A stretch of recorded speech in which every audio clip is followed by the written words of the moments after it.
Magandang araw sa inyong lahat. Welcome to my YouTube channel, Bayan Ko TV. Bigyan natin ng reaction video ang bagong hula kay VP Sara Duterte, ang pagbasa ni Madam Wendra sa baraha.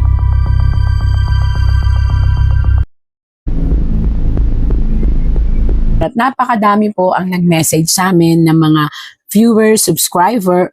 Humingi po sila ng update tungkol po kay ating Vice President Sara Duterte. So, kung ma-analyze niyo po yung ating previous na tarot tungkol sa ating Madam Inday, Sara Duterte, ito po ngayon ang 2026 na update na nakikita ng tarot. Again and again, this is for entertainment use. Ang pikon, huwag magagalit. Ang pangit, itapon. Ang maganda ang ating pilit na pangibabawin. Tarot, ipakita mo sa akin kung ano nakikita mo sa ating Vice President Sara Duterte sa taong 2026 and onward. Again, ito po ay aking babalasahin at i-scrabble, and then scramble. And kung ano po ang madampot ko, ito po ay ipinagkaloob ng tarot at ng universe. Ayan. Kaya po, ayan, nakita nyo kalat. Walang reshuffle po ito. Pakita mo po sa akin kung ano nakikita natin sa 2026 kay Binibining Sara, Vice President Sara Duterte. Nakikita nyo po ito? Isang lalaki ang mahigpit na talaga namang pinag-iisipan niya. Ayan po, nakita nyo to, lalaki, nakataob. Ibig sabihin kaya po siya nakataob, nag-iisip pa siya ng maraming, nakita nyo po itong cups, ito po ay maaaring signifies of kaso. Bakit sinabi kong signifies of kaso? Kasi po, di ba, pag nagfa-file ng mga kaso, magastos. Pag nagfa-file ng kaso, kinakailangan ang, para siyang ginto. So, para sa kanya, yung isa-sign niya o ibabato niya para kay Ma'am Sara Duterte ay matinding mga ginto daw or matitindi.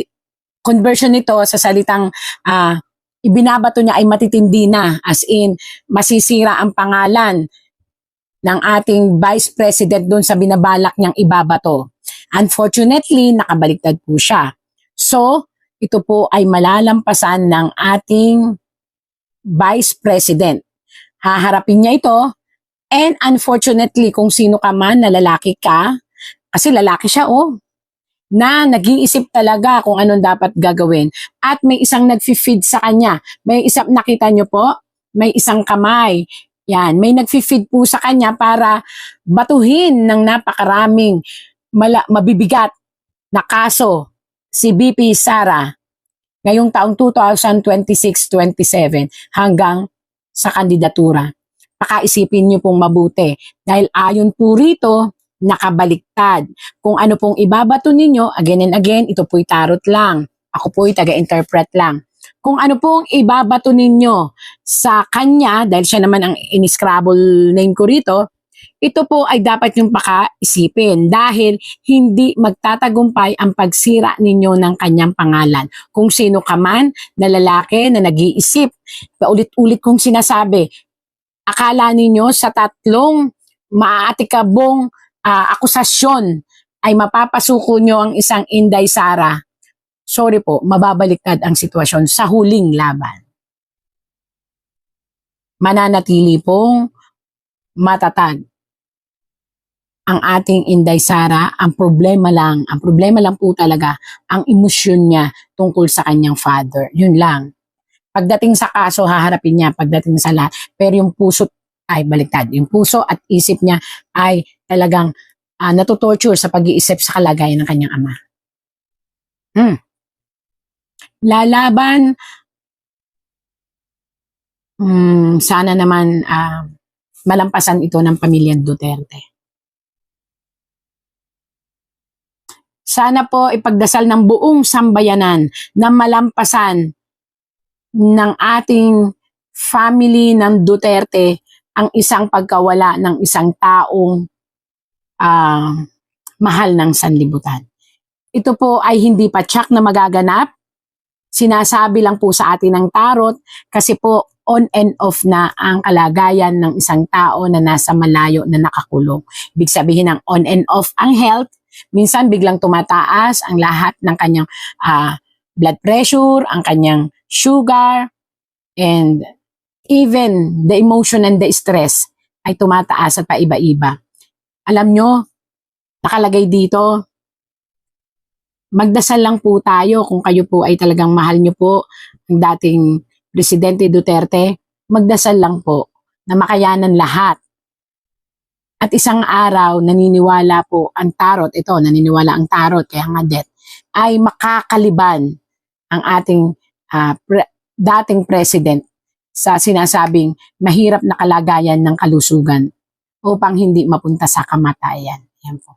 2026-27, doon magkakaroon ng problema masyado ang health ng ating presidente at dahil siya'y ama, lumabas po siya sa tarot ni Vice President Sara. At yun po ang iniisip talaga ng ating Sara. Hindi niya iniisip to kasi kaya niya tong labanan. Sabi nga kaya daw niya tong harapin. Kaya nga po ito mag-isip kasi haharapin talaga siya ng ating Vice President. Pero ito hindi niya kaya to. Ito ang iniisip niya. Ito ang palagi niyang kinakatakot, ang mawala ang kanyang ama. Kitang-kita naman po, death. At nakabaliktad siya, so ibig sabihin nun, pwede pa natin ipagdasal ang ating presidente. Ang problema lang talaga, hindi mawala ito sa pamilya. Ang mag-alala ng sobra. Natural naman yun, hindi po ba? May isang panukala ang ating Inday Sara Duterte na lalo siyang mamahalin ng masang Pilipino. Ito po ay isang panukala na batas na magbibigay sa kanya ng napakalakas na estabilisasyon sa pagmamahal sa masang Pilipino. Muli at muli po mapapatunayan niya na ang lahat ng akusasyon sa kanya ay kanyang may lalaban. Although dadaan talaga siya sa mga question and answer and may sisira't sisira po talaga sa kanya pero still makakayanan po nilang lahat. At ang mga sumusuporta kay Sara Duterte ay muling magdidiwang dahil may papakita ng lahat ng humahanga kay PP Sara na hindi sila madidisappoint. Yan. Dahil ito po isang matinding parangal na gaganapin at ipagkakaloob ng mga bansang may sinasabi. Yan. Ganda. Baka sabihin na naman nyo, DDS, ay talagang binabasa ko. Ayan, basa-basa talaga. Walang to. Tsaka naka-scramble po,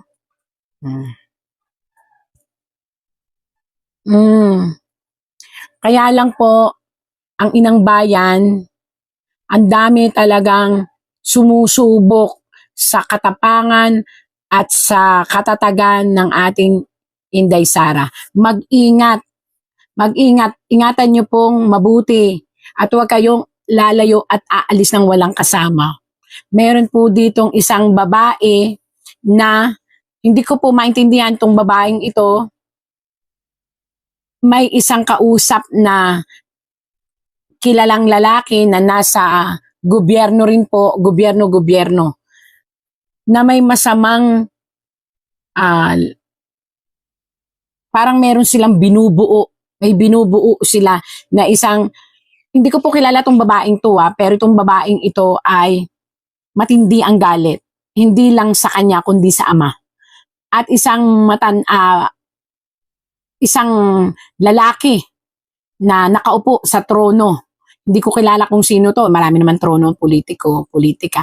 Pero ito may sinasabi sa politics, ang may binubuo na isang obra maestra. Pag sinabing obra maestra, pinag-aralan, ito ay, kumbaga sa ay talagang sinasala. Ayan po, paano ko nalaman? Ayan po, may dala silang sinasala ng mga taong ito.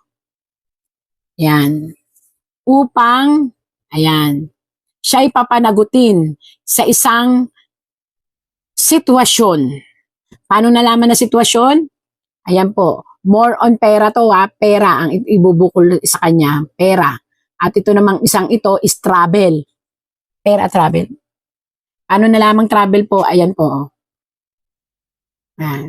Ito po ay parang iron siya na pag pinukpok is parang ganon. Signifies po yan ng hangin na mabilis. Pwedeng travel, pwedeng sasakyan, ganyan. So, pera ang ipupukol at itong travel. So, hindi ko alam bakit lumabas yung mga travel dito. Ipupukol daw po na may kasamang pera. Siguro ang interpretasyon ng tarot, siguro po ito maraming interpretasyon itong segment na to.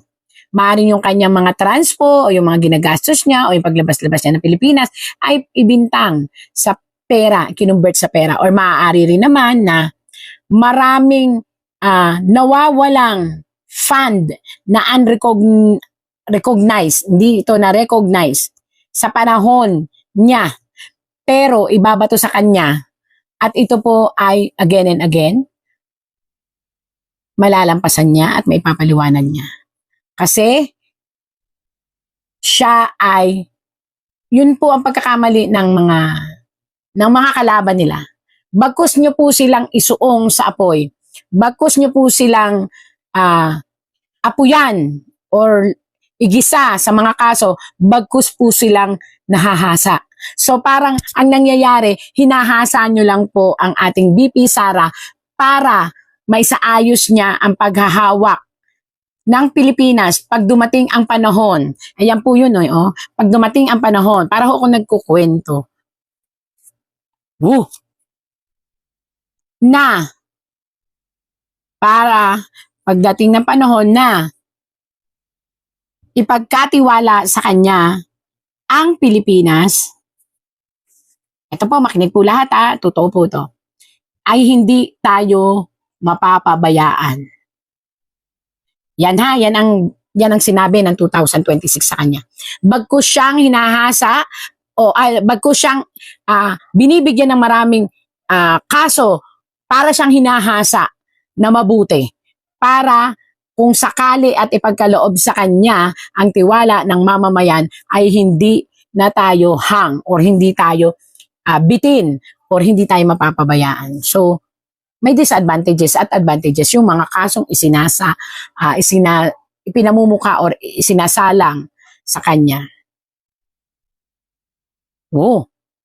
Kaya lang ang ating mismong VP Sara ay pipilitin na kayanin ang lahat dahil hindi sa paghihimagsik, kundi para ipakita na ang pangalan niya, ayan po nakatalikod, na ang pangalan niya ay hindi niya gustong masira. Which yun ang pinaka-great attitude niya at minamahal ang mga Duterte dahil sa ganun, sa prinsipyo. Ayan. Ngayon, may nagtanong. Ang tanong, mananalo ba ang ating VP Sara? Atin lahat. Sasabihin na, kasi ang VP Sara ba ay mananalo or tatakbo? Makinig na mabuti. Ang puso niya nagsasabi na huwag tumakbo. Ayan po kahit hindi ko siya nakausap, hindi ko siya na-encounter in person, pero ito po. Ang puso po niya ay nagsasabi na huwag tumakbo. Kasi kinukonsider po niya ang nararamdaman ng buong Pilipinas. Nalilito kasi ang Pilipinas. Yan. Subalit, makinig na mabuti. Nakikita niyo po ito. Ang hustisya ng mga tao at ng bayan, kaya ganyan po, bayan yan. Nakita niyo yan, ito ay palasyo. Ay tinatawag ang kanyang espiritu. Bakit sinabi ko po na espiritu? Naisip niyo po ba na noon pa sinasabi ko na mayroong divine intervention? That the prophecy na po itong sinasabi ko na nakikita ng tarot. Duterte is a clan coming from above. Yun po ang nakikita. Ano yung coming from above? Ibig sabihin po, ang linya ng Duterte, especially ng ama, na ipinapasa ang kanyang enerhiya sa mga anak, sila po ay nasa isang revelation ng clan. Ito pa, universe na nagsasabi that they are, kahit ano pa ang sitwasyon, ano pa ang pamamaraan, sila po ay nakatakda. Nakatakda sila na mamuno ng kahit anong sitwasyon sa politika. At they are entitled. Meron silang divine mission na kahit ayawin ng tao, maniwala po kayo't sa hindi, o maraming umaayaw, sila po'y nakatakda na magsilbi sa mamamayang Pilipino. Kaya yung sinasabi nilang hindi mananalo si Sara Duterte, ito po ang sagot dyan. Ang linaw. Una sa lahat, marami talaga siyang kaagaw kung sakaling magpresidente siya. Pangalawa, may isang organisasyon na ayaw talaga sa kanyang maupo siya. Ito yung isang organisasyon kung saan nadidikit ang pangalan niya sa sitwasyon pa rin ng ama. Pangatlo, natatakot ang lahat ng mga mambabatas sa kung ano talaga ang sitwasyon ng isip at puso ng isang Inday Sara. Kasi po, talaga namang ipinadanas ng lahat ng mga kalaban ng Inday Sara at ng Duterte ang lahat ng bintang sa kanila, whether it is true or not. Ibig sabihin po, may ayaw talagang manalo at yun ang mga dahilan. Ayaw nilang manalo si Inday Sara. Ito na ho ang pakita mo sa akin kung ano ang twist ng istorya. Oops. At yun ay babasagin ng mga taong nagmamahal kay Sara Duterte. Ibig sabihin po, kung walang magiging kapabayaan sa botohan, sa dami po ng mga gustong magpakita ng pagmamahal at suporta kay Inday Sara Duterte, paniwalaan nyo po, basta walang anumang hokus-pokus, walang anumang kapabayaan, walang anumang anomalya na mangyayari sa botohan, kung si Inday Sara Duterte po ay iboboto. Si Inday Sara Duterte ay iboboto ng mga tao, which totoo pong iboboto siya. Mananalo po siya. Tandaan nyo, ako na po ang nagsabi, wag lang magkakaroon ng dayaan, wag lang magkakaroon ng kapabayaan, at wag lang magkakaroon ng sinasabi na pagbabaliktad ng sitwasyon. Sara Duterte will won the heart of the Filipino masses. Ibig sabihin, taong bayan ang magnanais na siya'y manalo. Kaya dito sa huli, marami ang magkakaroon ng sariling mga, kumbaga, ano bang tawag doon? Ito ang aking kandidato, ito ang aking kandidato. But the Duterte clan, hindi na sila mabubura. Kaya, ito na po sinasabi ko, yung po ang sinasabi ng tarot, ha? Marami ang nagagalit dahil sa nangyari na pagpapatino sa pamamagitan ng mahigpit na batas. Pero marami ang nagmamahal. At ang iba nagtatago, pero lalabas sa takdang panahon. Bakit dead? Kasi pinakadelikadong sitwasyon kapag namatay ang ama. Kaya kinakailangan pong ingatang mawala ang ama. Again and again, ayon po sa tarot, mananalo si Sara Duterte.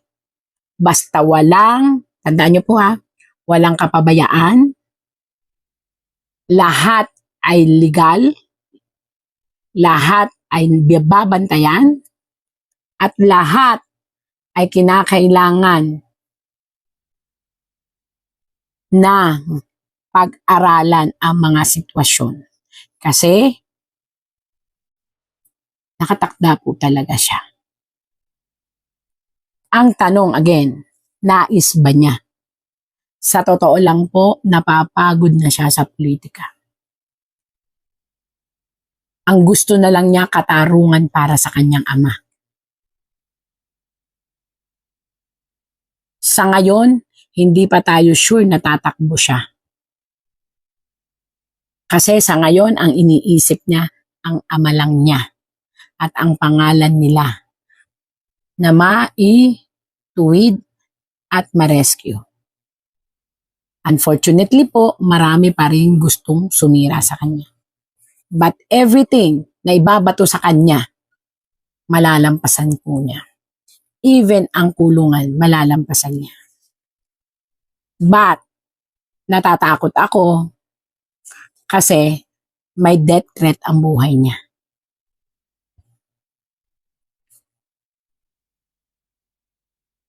But still, malalampasan niya. Ang kailangan niya mag-ingat, hindi lang sa tao, kundi sa sasakyan. Isang aksidente ang maaaring maganap within 26-27 sa sasakyan. Kaya pag-ingatan ang pagsakay niya at kinakailangang isaayos ang kanyang sasakyan lagi. Sakit sa dibdib, magbasa ng katotohanan. Ito lang po, masakit sa dibdib magbasa ng katotohanan. Again and again, hindi pa tayo sure kung gusto niya talagang tumakbong pagka-presidente. Sa ngayon, ang utak niya, mailabas ang kanyang ama, mabigyan ng magandang sitwasyon ang kanyang ama. Yun ang inilalaban niya. Pero ang madlang people, gusto siyang patakbuhin. Yung sinasabi na hindi siya mananalo, maniwala kayo, wala lang dayaan na magaganap, walang kapabayaan, walang kahit na anong hawsyaw, babangon po ang Duterte. At yan ang mundo. Hahawakan nilang muli ang tagumpay. Masisira lang po ang pagkapanalo niya kung ito, nakita niyo to? Mga artificial, ibig sabihin mga sitwasyon, delikado po itong mga isipan ng kung sino man, di ko sinasabi kung sino, pero mga artificial, mga drama, mga anino at kaluluwa, mga patay na nabuhay na biglang nagbotohan. Yun po ang lumalabas dito. Yun lang ang makakatalo sa kanya. At yun ay part na kung tutuusin, ang pinakamatinding laban sa botohan. Ang nabuhay ang mga patay, ayan o, kita nyo naman, nabuhay ang mga patay at bumoto muli. So, ibig sabihin, kung hindi mangyayari ito, mananalo talaga siya. At ayon dito sa tarot, dapat lang nabigyan ng hustisya ang sitwasyon at bantayan ng mga tao. Yun po ang sabi sa tarot again and again. Tagabasa lang po ako ng tarot. Napakahaba po nito kasi gusto kong maliwanagan ang katotohanan. Pero sabi nga, sa lahat na nangyayari, ang tarot ay nagsisilbing babala. Kung may mga sitwasyon na nabasa ng tarot, ito hindi ko rin po alam. Tagabasa lang ako.